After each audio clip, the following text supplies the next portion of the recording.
What I'd like to end this wonderful conference with is a discussion of the role of environmental factors in the pathogenesis of IBD. So the first question we ask ourselves is, why does the environment matter? And my first 3 slides are going to try to explain what I see as the reasons environment matters. So the first thing is, if you look at temporal trends in Crohn's disease incidence, and this is very nice population-based data from Olmsted County, you see that from 1940s to 1990s, in the same population, there's been a significant increase in the incidence of both Crohn's disease and ulcerative colitis.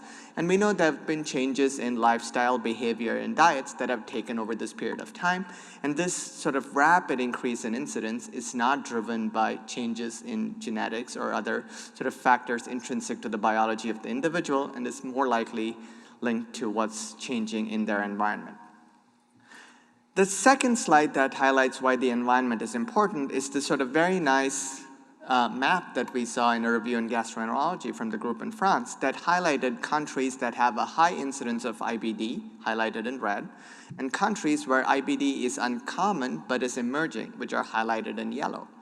And so you see that within these 2 very genetically distinct populations, but populations where the environments are becoming increasingly similar, you see that there's a rise in incidence in a population that's sort of having an environment that looks more like Asia now with westernization. The sort of final slide that to me highlights why the environment is important is this effect of migration. This very nice sort of population-based study from Canada that was able to link incidence data to immigration data showed that when people migrated predominantly from Asia, but from different parts of the world where IBD was uncommon and the incidence was slow, the first generation immigrants, people who moved, continued to have a low incidence of Crohn's disease and ulcerative colitis, but their children, so people who grew up in an environment that was similar to the Western Hemisphere, had a risk of Crohn's disease and ulcerative colitis very similar to those native white Canadians, even though their genetic background is from a low incidence area. So to me, these 3 sort of graphs that look at how things are spread out geographically and over time highlight the importance of environment in the pathogenesis of both Crohn's disease and ulcerative colitis. So that sort of raises this question of, is IBD an environmental disease? We made a lot of advances in genetics and understand that genetics and sort of immunologic variants play a role in pathogenesis of IBD. But these 3 slides to me raise the question of, is it an environmental disease? And if so, what are the environmental features? We really are exposed to a tremendous variation in environmental influences right from the conception, preconceptional phase, early childhood, and moving on to adulthood. And over the next few minutes, we'll look at exposures that may be relevant at each of these time points. So if you look at sort of early childhood influences, the very first food an infant is exposed to is often breast milk. And there's sort of various ways through which breastfeeding or exposure to breast milk can affect the immune system, and through it, the risk of Crohn's disease and ulcerative colitis. There's several mechanisms: direct immunomodulation by components of the breast milk, through change in the gut microbiome that's influenced by breast milk, prevention of enteric infections that could then influence your risk of Crohn's disease and ulcerative colitis. So really a number of different ways through which breastfeeding or a history of being breastfed can influence risk of Crohn's and ulcerative colitis. And this was summarized in a meta-analysis that was published now over a decade ago, showing that both for Crohn's disease and ulcerative colitis, you see a fairly strong inverse association between breastfeeding, a history of being breastfed in infancy, and subsequent risk of Crohn's disease and ulcerative colitis. This has sort of also been shown in several studies since then. It appears that you need a history of breastfeeding for at least 6 to 12 months for this protective effect to be apparent, and this protective effect is seen in regions world over. The second sort of early life influence that may be pertinent to the pathogenesis of Crohn's and ulcerative colitis is exposure to antibiotics.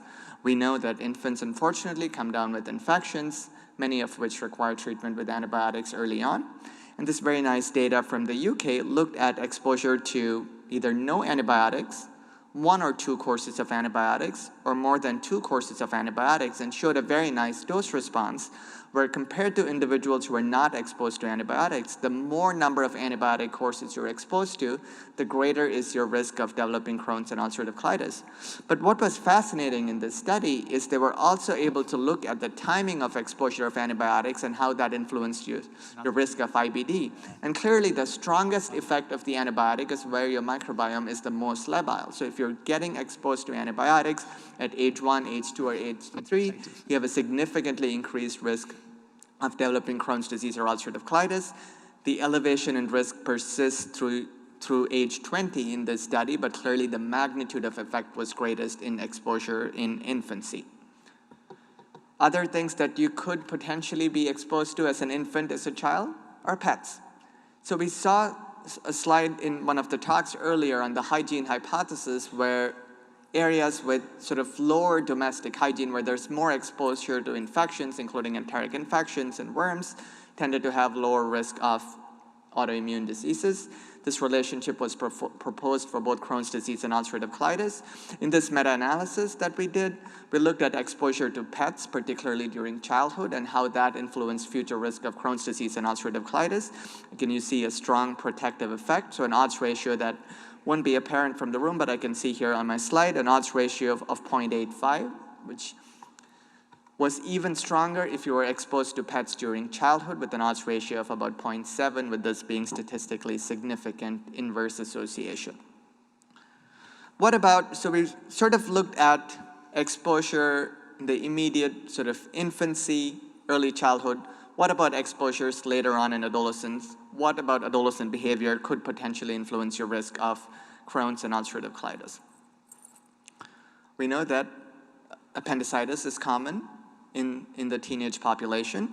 And this study that is now 15 years old raised some very provocative findings that appendectomy, when you have it before the age of 20, and particularly for inflammatory indications, was significantly protective against ulcerative colitis. If you had appendectomy later on in life, beyond the age of 20, or you had abdominal pain, they thought you had appendicitis, went in, your appendix looked normal, but they took it out anyway, that did not seem to protect against ulcerative colitis. So early life appendectomy for inflammatory appendicitis seemed to be very strongly inversely associated with ulcerative colitis. Other things, unfortunately, teenagers do is sometimes start smoking. And I think this is the most widely replicated environmental risk factor for Crohn's disease. You see, compared to non-smokers, people who are still smoking have a twofold increased risk of Crohn's disease. But if you stop smoking, your risk reduces, but for as long as 20 years after you stop smoking, the risk does not return back to being normal. You still remain at an elevated risk compared to non-smokers. On the other hand, if you look at ulcerative colitis and you see this fascinating inverted V, where if you are a current smoker, you actually seem to be protected against ulcerative colitis, and your risk is even lower than if you never smoked. On the other hand, if you are a current smoker and you stopped smoking, you had a significantly increased risk of developing ulcerative colitis, and this increase in risk also persisted for several years after you stopped smoking. So why there's this variant effect in Crohn's and ulcerative colitis, in ulcerative colitis, why is there a differential effect if you're still smoking versus if you stop smoking? I think we don't yet know the answer to. Now, as someone ages, you accrue exposures that are influenced by your long-term diet, long-term behavior, and lifestyle, and several of these can also influence your risk of Crohn's disease and ulcerative colitis. So let's see some of the evidence for such factors. One of the most consistently replicated dietary factors in case control and cohort studies has been the intake of dietary fiber. Several studies have shown that a diet high in dietary fiber is inversely associated, particularly with the risk of Crohn's disease, and there are sort of several mechanisms to explain this, which we will see shortly. But what is also important is that while in this study, increased intake of dietary fiber reduced your risk of Crohn's disease to half of what it once was, it really mattered where the dietary fiber was coming from. If you had dietary fiber from what we consider soluble fiber sources like fruits and vegetables, your risk of Crohn's disease was lower. On the other hand, if you had more insoluble dietary fiber from whole wheat or cereal, that did not alter your risk of Crohn's disease and ulcerative colitis. So within broad macronutrient groups, there seems to be more fine granularity in which environmental factors are actually associated with disease. Another factor that's been fairly consistently replicated in its association with ulcerative colitis is the intake of N3 and N6 polyunsaturated fatty acids. A high N3 fatty acid diet, or a diet that's high in a ratio of N3 to N6 polyunsaturated fatty acids, and this has been demonstrated in cohort studies from the United States and in Europe, appears to be inversely associated with the risk of ulcerative colitis, whereas a high N6 fatty acid diet and high N6 tissue levels appear to increase your risk of ulcerative colitis. If you look at other dietary micronutrients, they also, some of them seem to demonstrate an association, either an elevation or decrease in risk of Crohn's disease or ulcerative colitis. In the study, which we now did about 5 years ago, we looked at vitamin D levels in individuals before they developed Crohn's disease to see if that correlated with their risk of Crohn's disease. And what we saw was that women who were in the highest quartile for vitamin D, who had a mean plasma vitamin D level of around 32 or 35, had a significantly lower risk of getting Crohn's disease for up to 20 years after when the vitamin D was measured, compared to people who were deficient at baseline. So dietary micronutrients, dietary macronutrients, all sort of summarized in the table here, stratified by whether their effect was on Crohn's disease or ulcerative colitis, and by whether their risk was increased or decreased. Again, just to summarize, most consistent data, high fiber, high fruit and vegetable diets seem to be inversely associated. High N3 intake seems to protect against ulcerative colitis. The other factors, the quality of data is less consistent, but certainly there are signals that dietary micro and macronutrients influence risk of Crohn's or ulcerative colitis. It may not all be just diet. So this, I think anybody who takes care of patients with Crohn's disease or ulcerative colitis has heard their patient report this. I was feeling well until there was this big stressor at life, either at work or in family, and then my Crohn's or ulcerative colitis got worse, or I was doing fine. It was a big stressor. Then I started getting symptoms and I was diagnosed with Crohn's and ulcerative colitis. So this has been looked at prospectively in several studies, including one that we did using the Nurses' Health Study, where we looked at depressive symptoms at baseline and followed people up for up to 15 years to see who developed Crohn's and ulcerative colitis. So this is not people who are depressed because they were starting to feel abdominal pain or diarrhea from their Crohn's, but this was many, many years before they started developing symptoms. And we showed that people who had higher levels of depression and anxiety at baseline were significantly more likely to develop Crohn's disease going into the future. This sort of inverse relationship has also been demonstrated with other findings, such as physical activity. But sort of if you look at the body of evidence, it seems like many, many things are associated with the risk of Crohn's disease and ulcerative colitis. And is this just smoke and mirrors? Are we finding true associations, or is there evidence suggesting that these factors could actually causally be implicated in the development of Crohn's and ulcerative colitis? So let's look at some experimental evidence. So we looked at several dietary factors and how that may influence Crohn's and ulcerative colitis, and is there experimental evidence tying in these dietary factors to bowel inflammation? This very nice study done from the University of Chicago looked at 2 mice models and fed the mice either milk fat, a diet that was low in fat, or a diet that was high in polyunsaturated fatty acids, and showed that a high milk fat diet, high saturated fat intake, was associated with increased levels of inflammation in the colon in experimental models. And this increase in inflammation could be tied to specific changes in the microbiota that were induced by milk fat, specifically in this case by the bloom of a bacteria called Bilophila.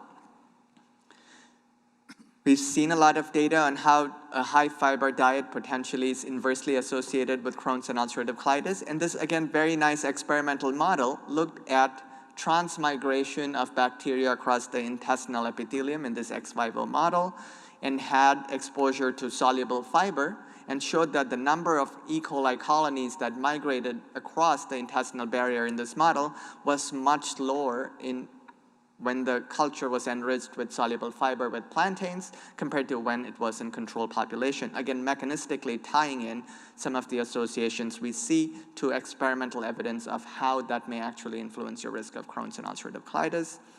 This has also been shown with stress, a very interesting study where they took rats, exposed them to stress, which was basically putting an aggressive rat in the cage, and showed that there were significant levels of inflammation and that you could actually prevent this stress-induced inflammation by treating those rats with antibiotics.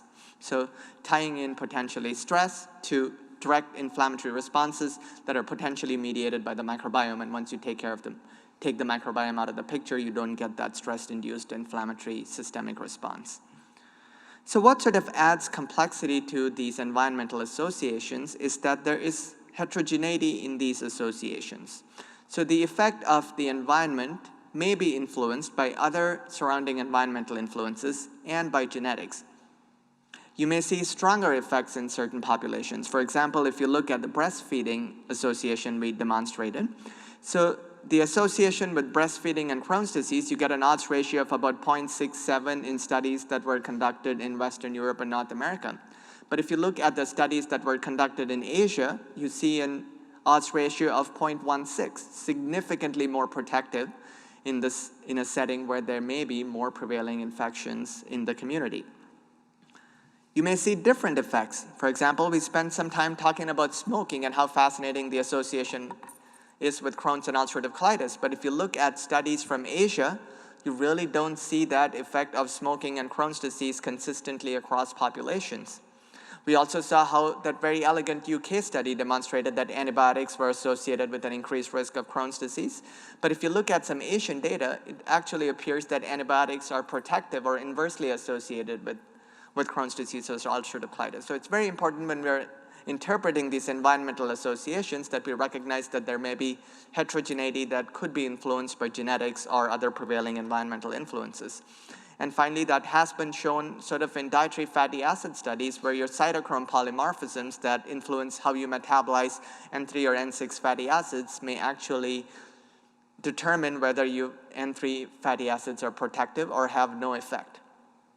So finally, so sort of what do we tell our patients? What do we know in terms of intervention? And in this table here, I've tried to put together various environmental factors and the known direction and strength of evidence in how they're associated with Crohn's disease and ulcerative colitis. Anything that's in green is an inverse association. Anything that's in red is an association that increases your risk. For smoking, I think there's very clear, consistent effect before disease and on established disease, and intervention studies have clearly shown there's a benefit, so I think we can conclude that yes. With non-steroidals, again, there are both studies prior to disease onset and after disease has developed, and there are intervention studies suggesting they should be avoided. With antibiotics, I think it's unclear. Studies in the West suggest that you want to avoid early life exposure to antibiotics. Studies from Asia suggest otherwise.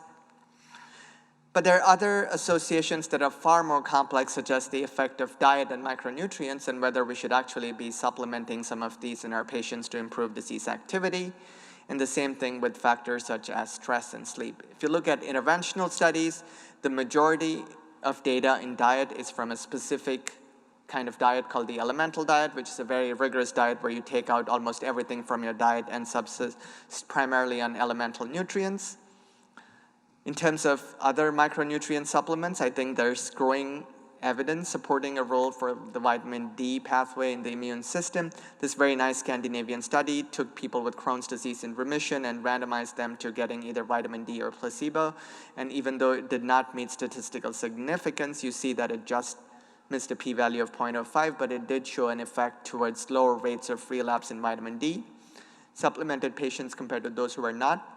There are some interventional studies reporting an improvement in disease activity with vitamin D supplementation. With other factors such as stress, I think it's a question that comes up all the time. Do you ever start somebody on an antidepressant if they feel stress worsens their IBD symptoms? I think the answer is we don't know. There's some data that counseling and addressing stress at least improves quality of life of patients with IBD. Whether it truly modifies disease activity, I think we don't know, but I think there's mechanistic data where it might, and it merits further study. I think where we sort of get lost and we lose our patients and our patients lose us is when we think of these as two separate paths. For example, there's this session on the environment, there are the morning sessions on biologic therapies, right? I think it's not one or the other. I think where we lose patients is where we try to dichotomize into either environmental interventions or pharmacologic interventions, and I think it's most effective for us and our patients to put both together and recognize that there's a role for both in every patient. So I'd like to conclude sort of by saying that I think environmental factors do play a key role in disease pathogenesis, and as gastroenterologists taking care of patients with IBD who report this to us every day, it's very important for us to acknowledge that.